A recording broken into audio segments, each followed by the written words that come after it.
नमस्कार, मैं हूं विनोद कुमार शुक्ला। अड्डा पर आपका स्वागत है। आज चर्चा करते हैं, बहुत लंबे समय से एक सस्पेंस बना हुआ था। जो पहलवान लोग आंदोलनकारी थे, वो चुनावी हसरत के साथ आंदोलन कर रहे थे। आज उस सस्पेंस पर पर्दा गिर गिर गया।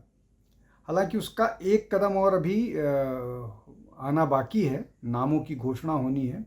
लेकिन जिस तरह से चुनावी जब माहौल चल रहा हो, उस चुनावी माहौल में दो प्रमुख पहलवानों ने राहुल गांधी से मुलाकात की।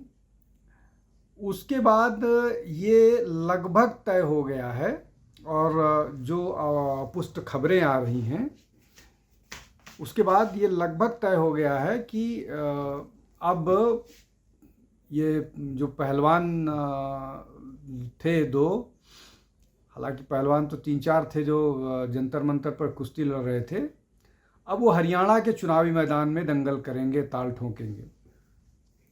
आज विनेश फोगाट और पुनिया साहब ने मुलाकात की राहुल गांधी से। अब राहुल गांधी से मुलाकात करने का मतलब ऐसा तो है नहीं कि उनके साथ बिस्किट खाने गए थे। भाई, इस चुनावी माहौल में जब हरियाणा में चुनाव घोषित हो गए हैं, टिकटों के बंटवारे हो रहे हैं, उस समय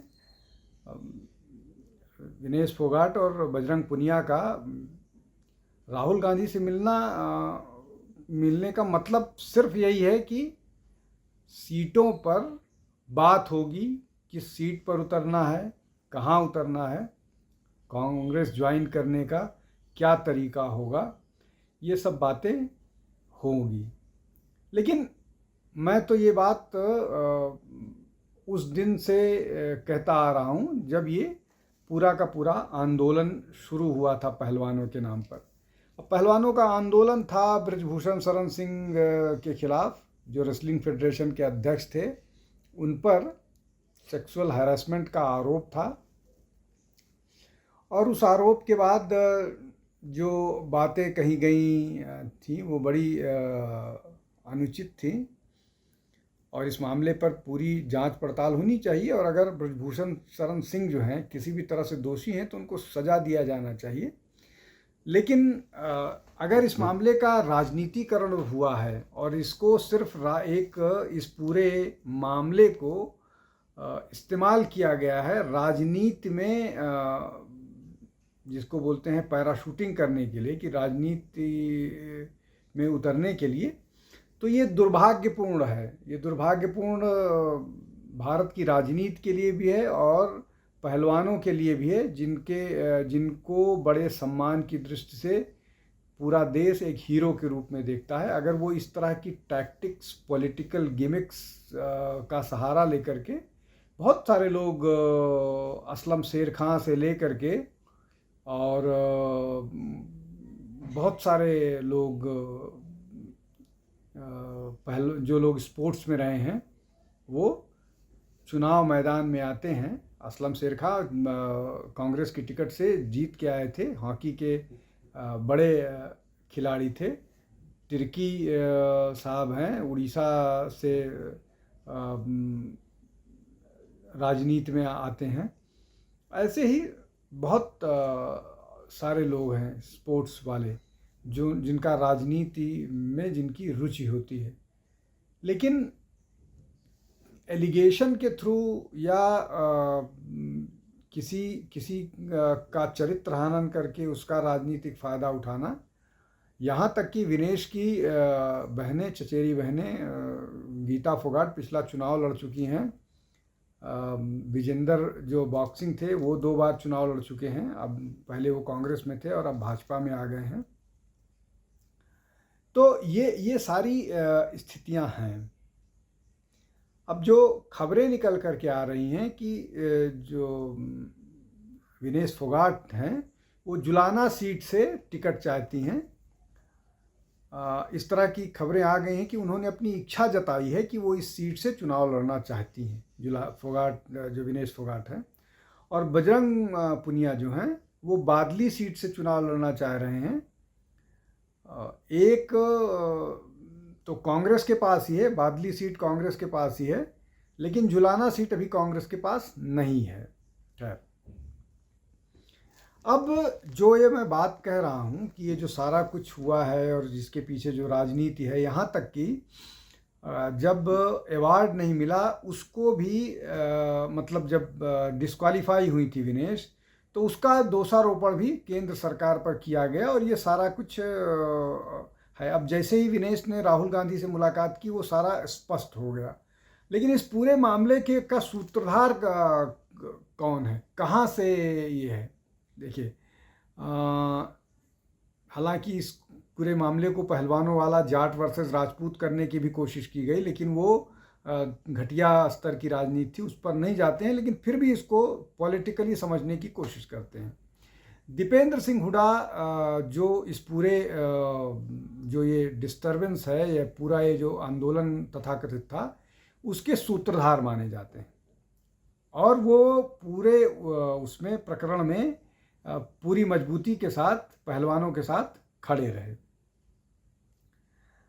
और इसका जो है वो स्पष्टता से ये होता है कि जब पेरिस ओलंपिक के बाद विनेश फोगाट खाली हाथ लौट करके आई, तो उनका स्वागत करने के लिए दीपेंद्र सिंह हुड्डा पहुँचे। वो कांग्रेस के एमपी हैं, उनके पिता भूपेंद्र सिंह हुड्डा लोकसभा हरियाणा के मुख्यमंत्री रह चुके हैं, तो वो पूरे उसके साथ आए। अब ये जब बोला गया कि भाई इसमें कांग्रेसी क्यों आए और क्यों केवल विनेश का ही, इसलिए कि हरियाणा से और भी पदक और भी लोग थे जो पदक जीत के आए थे, खाली हाथ नहीं थे। उसके बाद हुड्डा साहब ने जो खाप गोल्ड मेडल है वो भी दिलाया। हालांकि ये मेरा शब्द नहीं है, ये एक मिस्टर सिन्हा करके यूट्यूबर हैं, उन्होंने इस्तेमाल किया है। खाप गोल्ड मेडल जो है वो विनेश को मिला, वहाँ से तो बिना मेडल के वापस आ गई। अब एक तो ये बात हो गई, आप इस क्रोनोलॉजी को समझ लीजिए कि जब वो वहाँ से पेरिस से लौटी, उसके पहले जब वो आंदोलनरत थी, तब दीपेंद्र सिंह हुड्डा पूरे आंदोलन को हर तरह से मदद कर रहे थे। उसके बाद जो पेरिस से लौटी तब वो एयरपोर्ट पर पहुँचे, इसके अलावा वो किसी भी खिलाड़ी के स्वागत में नहीं पहुँचे। दूसरा, इसके बाद तीसरा जो मसला है कि जब शंभू बॉर्डर पर भी विनेश गई थी।